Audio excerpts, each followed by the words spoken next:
Yeah, hello, good morning, everyone. This is your girl, Tina Parks. How are you all doing? Hope you all slept well. Well, if you ask me, I did. I slept very well. Welcome to my channel.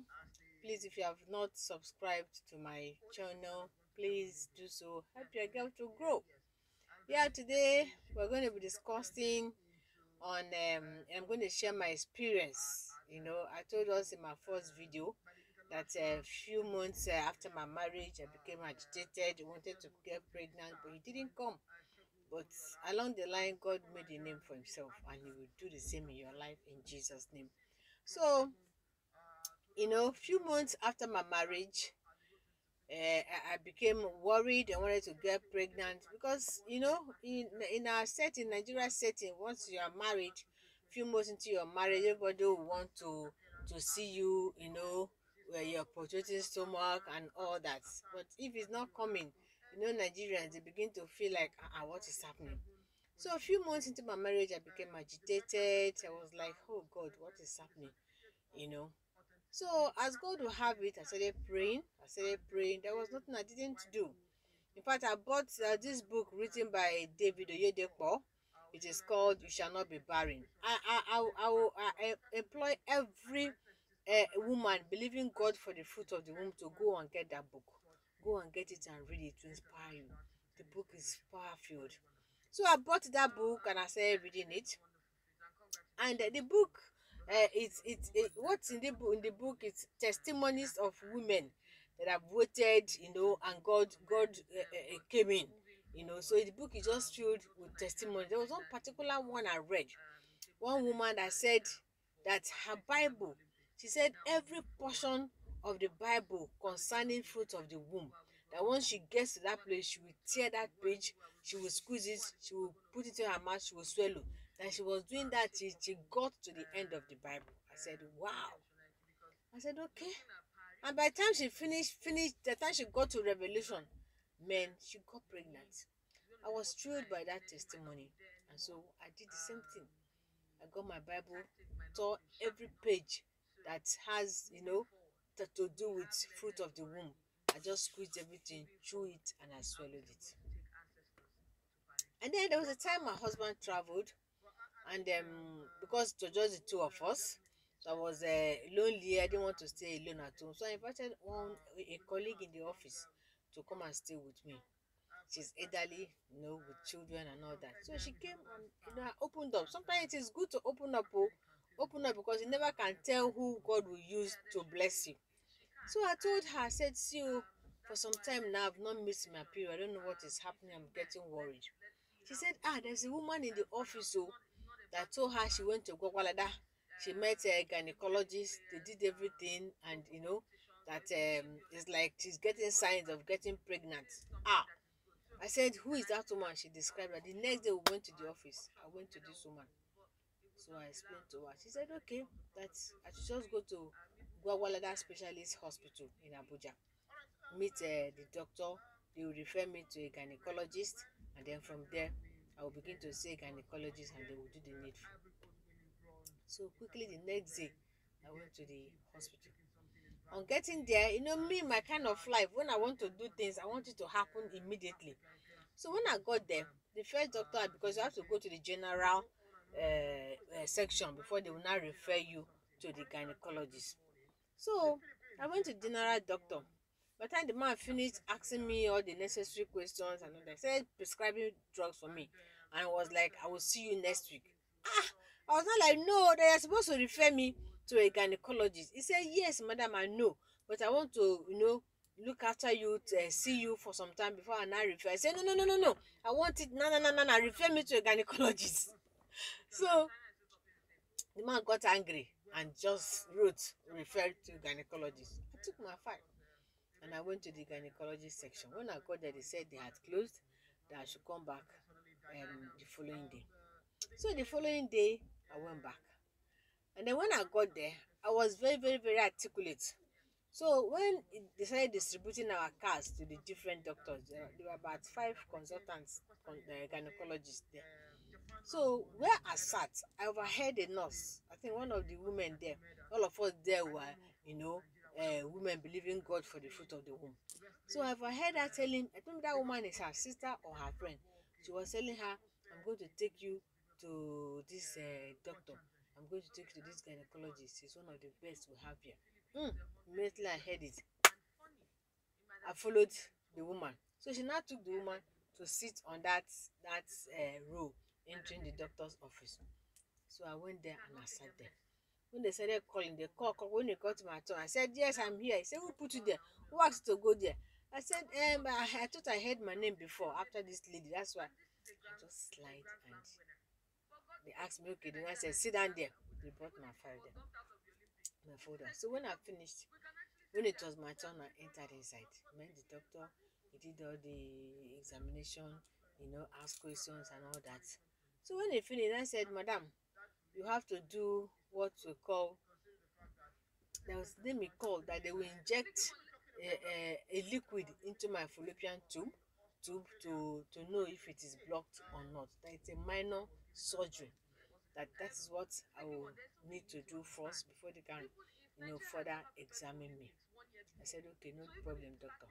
He said, now brought out an size book. He said, but you are going to come. When I went to that hospital was around I think October or September.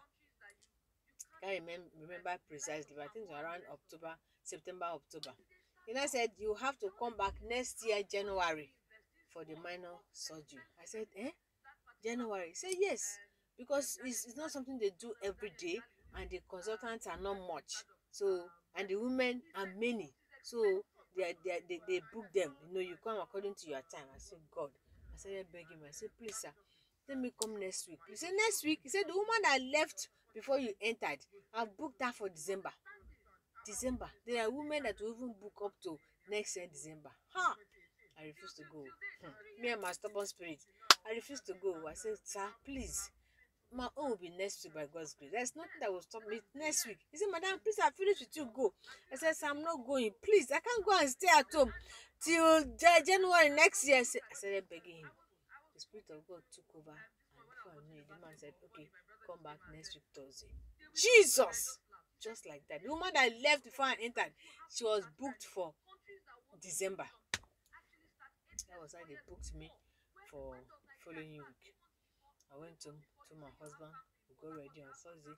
I went to the hospital. They did the minor surgery, and I came out. So the next day, when the doctors were going around, he came to me and said, madam, we have checked, your fallopian tube is not blocked. Everything is, because when we injected that ink, it didn't just, it was free, that nothing is blocking it. What we're going to do, we're going to discharge you. I'm going to give you some drugs. And there's this particular one I will give you. It's very expensive. You have to look for it and get it. You will take that drug on the last day of your menses for this month. That's when you will take that drug. Begin to take it. That drug will help to, make you to ovulate well. I said, okay, doctor. And they discharged me, and I went to. My husband started looking for this drug. There was nowhere we didn't go to in Abuja. No pharmacy, name it, any big pharmacy in Abuja. We went around looking for this drug. We didn't see it. And, I was like, hey, God, very soon I will see my menses. And when it comes now, I need to take this drug. God, what are we doing? We started looking. Meanwhile, the menses was not coming. My husband, a month passed, no menses.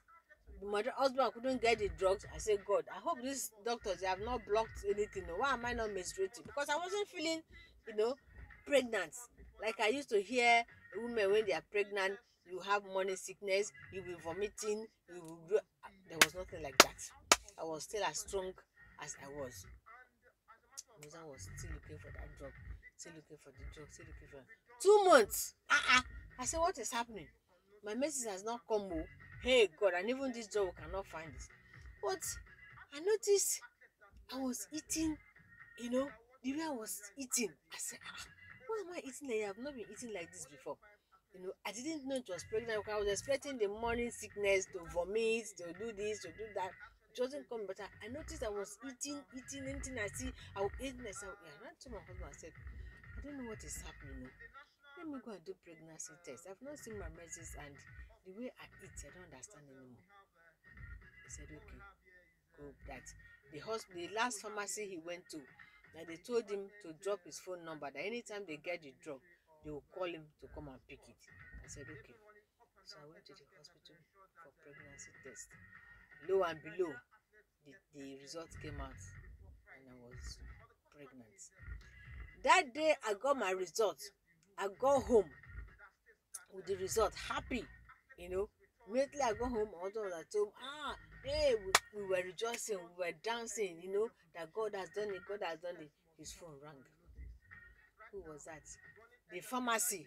They called him that same day to say, Oga, this drug is available now, come and take it. And my husband was like, I don't think I need the drugs anymore. I don't. That's God did it in a miraculous way. I didn't take that drug. God delayed it. He didn't allow to buy this drug because that drug is so expensive. If I had bought it and I had taken, I don't know what would have happened to my baby. You know, and then wasting that money. God just kept that drug away from us until the result came out. That same day was when we were able to get the drug. And I say, God, you are faithful. God, you are faithful. This God, when he wants to do a thing, he will do it in such a way that you will know that he actually did it. No wonder I read in Joel Austin's one of his books. He said, God has all these things happening. God had pre-arranged all of them even before we were born. He knew all this. He knew when it will happen, how it will happen, and when it's going to happen. So whatever is happening to you today, it has been pre-arranged by God. And I tell you, if it's happening the wrong way, a time will come when that, because God has prearranged it, that time will come when it will come to, you know, you will just be dancing, you will not know what to do anymore. Our God is faithful. He did it for me. That is it. He did it for me, and he will do it for you. He will do it for it. He will do it for you. He has done it to so many women. I am one of them. He will do it for you. Are you believing God for the fruit of the womb? Don't worry. Don't worry. Just keeping on. God will do it at his own time. You may have stayed for 50 years. You may have stayed for 25 years. You may have stayed for 15 years. But I tell you, those years are just like a day before God. When he will do it, you will not know. When he will do it, you will not know. You will just wake up one morning and discover you are pregnant. Look at Sarah. You know how many years Sarah stayed before she got her son? Look at Hannah. Is it not God that did it? He will do it for you. I am a testimony.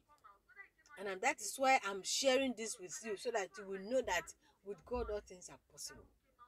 There is nothing he cannot do. Nothing. Just believe in him and he will do it for you. Keeping on. Our God is still on the throne. He has not changed. He's still that same God.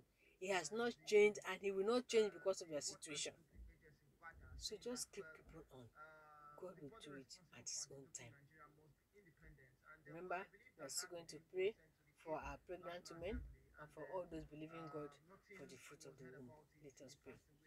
In Jesus' name. Abba, Father, King of glory, Daddy will exalt you for who you are and for all that you have been to us. Thank you, Lord God. Thank you for your children. Thank you for our women that are pregnant, that I bring them before you all this morning. Daddy, I pray that the babies in their wombs, oh Lord, Daddy, those babies are safe.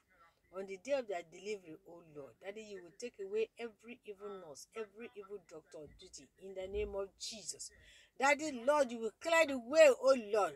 Your children will come out victoriously in the mighty name of Jesus. And for those believing you for the fruit of the womb, Baba, nothing is too difficult for you to do. You did it in the time of Anna. You did it even for me. Lord, you will do it for them.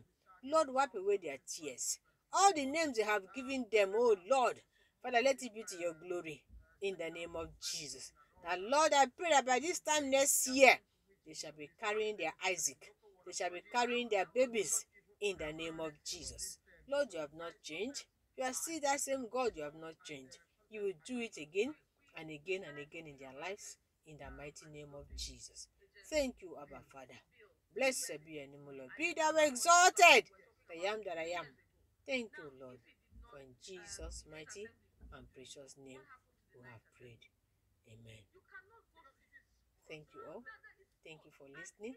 Tomorrow I'll come your way again with another powerful topic we'll discuss. Please don't forget to leave your comment on the comment box. Ask questions if you wish to. God bless you. Bye.